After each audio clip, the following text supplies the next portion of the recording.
Entre 1980 y 1992, la República de El Salvador estuvo sumida en una guerra que hundió a la sociedad salvadoreña. Después y durante el conflicto armado, la situación de frustración y la impunidad dejaron a las víctimas con invisibilidades, añadiendo dolor y falta de dignificación de las mismas. Las narraciones y relatos compartidos visibilizan el rostro y la voz de la injusticia, la impunidad y del sufrimiento. Secuestros, desapariciones, torturas, asesinatos. Ese fue el destino de muchos. En la década de los 80, las preocupaciones principales de los salvadoreños se centraban en la situación económica del país y en el conflicto bélico. En esos años, la violencia de la guerra y la crisis económica constituían unánimemente los principales problemas del país. La guerra en El Salvador fueron tiempos muy duros. Mi adolescencia y parte de mi juventud me tocó vivir esos tiempos. Prácticamente uno vivía una situación en donde uno tenía que tomar una decisión en cualquier momento, que o te vas a la Fuerza Armada o prácticamente estás en riesgo también de que puedes ser reclutado por la guerrilla. Lo que yo alcanzo a recordar, que cuando íbamos a San Antonio de los Ranchos, a la iglesia, a misa, cuando se terminaba la misa, convocaban a todos los jóvenes, hembras y varones, a que pasaran al convento a firmar.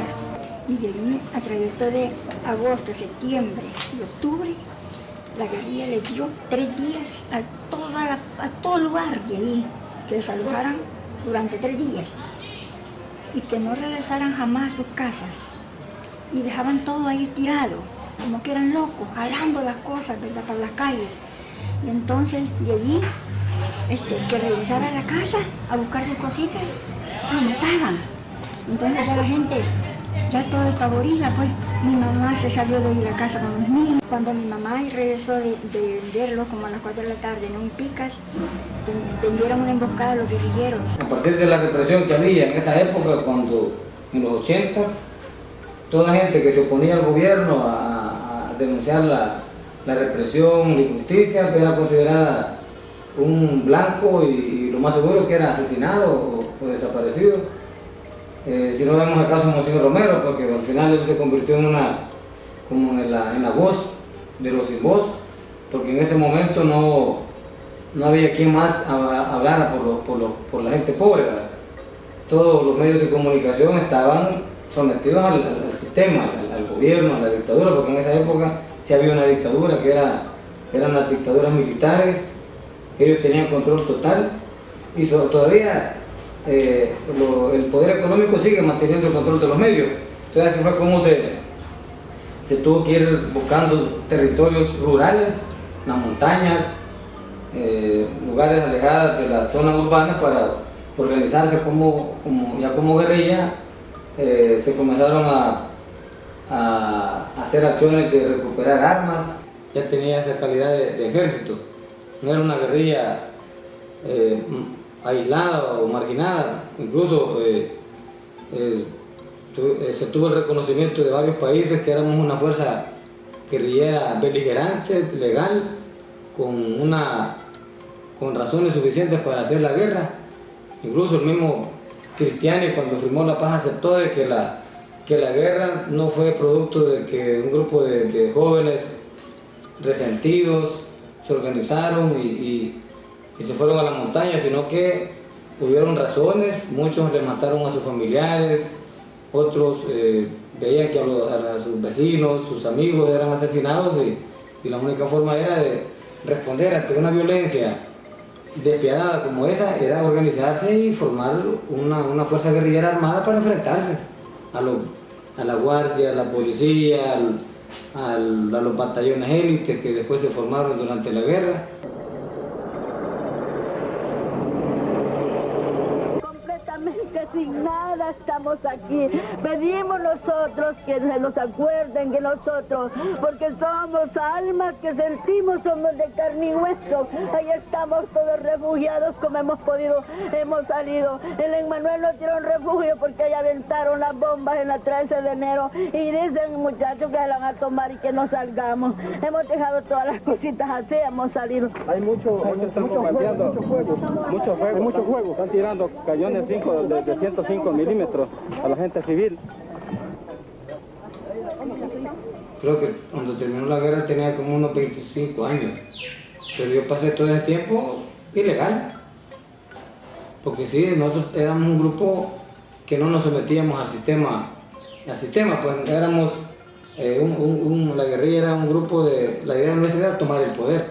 Y recuerdo yo que se salió para un pueblo de ahí de Guajira, porque eran los más próximos que se tenía, ¿verdad? Para luego, ¿verdad? Si se podía emigrar para San Salvador, pues se iban para San Salvador. Pero sí fue muy duro, porque ya estando en San Salvador, la ofensiva que se vivió también por esos lados de Soyapango fue una angustia tremenda, desesperación también, porque se oían balazos por todos lados. Nosotros vivíamos fuera de San Antonio de los Ranchos, ¿verdad? En el cantón Los Navarretes. Entonces, cuando íbamos a San Antonio de los Ranchos, a la Santa Misa, cuando terminaba la Santa Misa, convocaban a los jóvenes al convento. Ya me recuerdo que ese sacerdote el que estaba entonces, ¿verdad? Entonces llamaban a los jóvenes para que se reunieran allá, para comenzarlos a dar charlas, ¿verdad? Y que firmaran. Entonces, cuando ya firmaban, ya estos jóvenes ya no tenían que permanecer en sus casas, ¿verdad? Porque ya pertenecían a la guerrilla. Entonces, ya ellos solo llegaban a sus casas a traer comida y se iban al monte, ¿verdad? Entonces, ahí comenzó todo, ¿verdad? Porque ya la gente pues ya tenía miedo, que sus jóvenes ya se habían ido de sus casas y que, bueno, y ahí comenzó todo, pues, ¿verdad? Recuerdo en el 81, en el año 81 fui que ingresé en la vida militar, fui recluta. Pero lo más relevante es cuando yo ingresé ya como en las filas de veteranos, no veteranos, sino como combatiente ya, ¿va?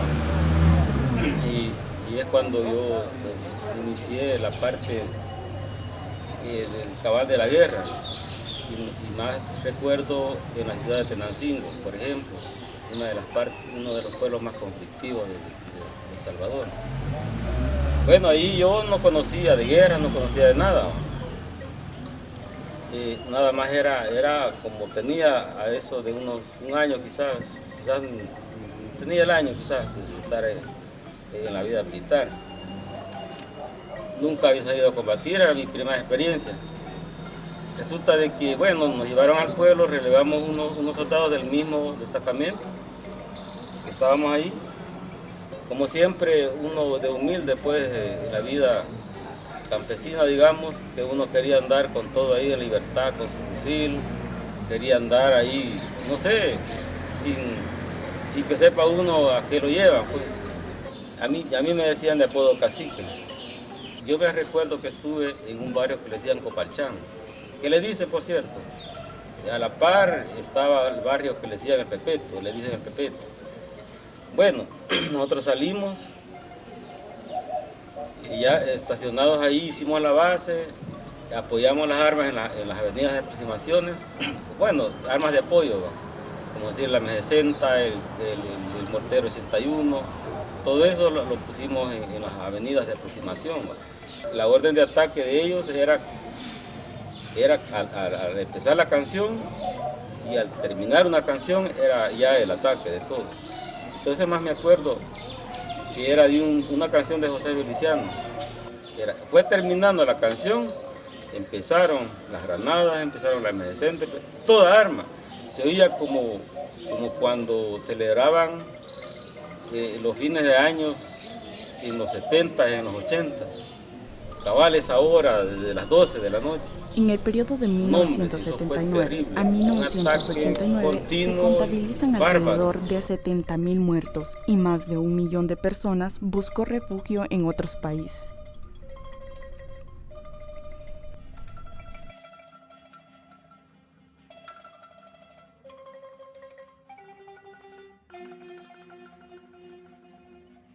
bueno, el relato de cómo se vivió la guerra que duró 12 años en ese entonces, en los años 80. Recordamos bastante porque el sufrimiento que se tuvo, ¿verdad? Mi familia y las demás personas también, porque las persecuciones que hubieron, y ambos bandos se hacían daño, ¿verdad? Pero había momentos de que el que molestaba más era la guerrilla. Entonces, porque sabemos, ¿verdad?, que cuando la gente se daba cuenta que ellos andaban por esos lados, pues la gente salía a huir. Y más que todos los hombres, ¿verdad? Las mujeres quedaban en la casa, pero a la mayoría los tiraban boca abajo, ¿verdad? Exigiendo, ¿verdad?, comida, exigiendo armas. Éramos reclutas todos, la mayoría era recluta. Y era mi primera experiencia. Y bueno, cuando desde la 1 en adelante fue solo de ataque, y el radio que miren ya el pueblo y ya el centro ya tienen la base, ya tienen ataques, ya se apoderaron de la iglesia. Y nosotros ahí, Copalchán queda un barrio que queda a la orilla del pueblo. Entonces, cuando amaneció, igual, esos ataques, y nosotros aguantando y aguantando, a los 2 días ya no aguantamos más, porque la guerrilla había llevado todas sus brigadas, todos sus escuadrones, todo lo que se llama, habían concentrado ahí el ataque, habían decidido acabarse ese destacamento. Porque en ese tiempo les daban poco tiempo, ¿verdad?, para que desocuparan las casas, para que se fueran. Y recuerdo yo que, bueno, que todos los pueblitos que nos rodeaban, ¿verdad?, que era Guarjila, de San Antonio de los Ranchos, San José de las Flores y una parte quizás de San Isidro Labrador. Entonces, y los masacres, ¿verdad?, que se vivieron también entre mi familia. Hubieron masacres grandes, ¿verdad? Se vio que ahí corrió sangre y todo eso, ¿verdad?, se sentía uno mal viendo todas esas cosas, ¿verdad?, que ya no se podía vivir con esa desesperación, esa angustia que las personas en ese tiempo, ¿verdad?, se vivió. Entonces uno andaba para arriba y para abajo, como que uno no tuviera un lugar donde vivir, ¿verdad?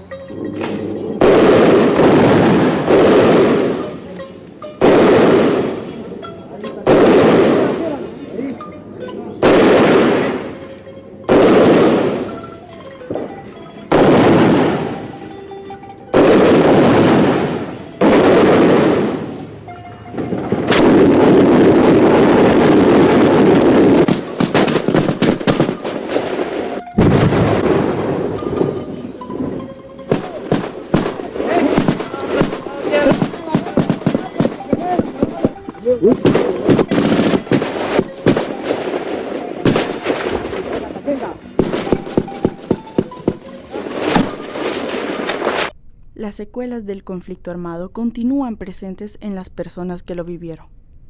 En la actualidad, aún hay personas que recuerdan con profunda amargura la situación del país en esa época, especialmente porque sin importar la ideología o la opinión que tuvieran, sufrían por igual.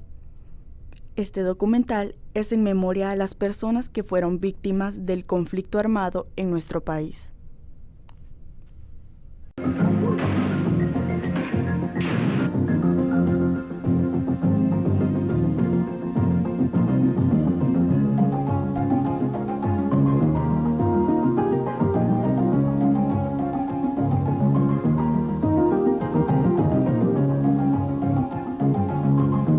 partes en la negociación, hemos terminado nuestro trabajo. Desde ahora, la nación entera asume el protagonismo de su propia transformación. ¡Viva la paz! ¡Viva El Salvador! ¡Viva México!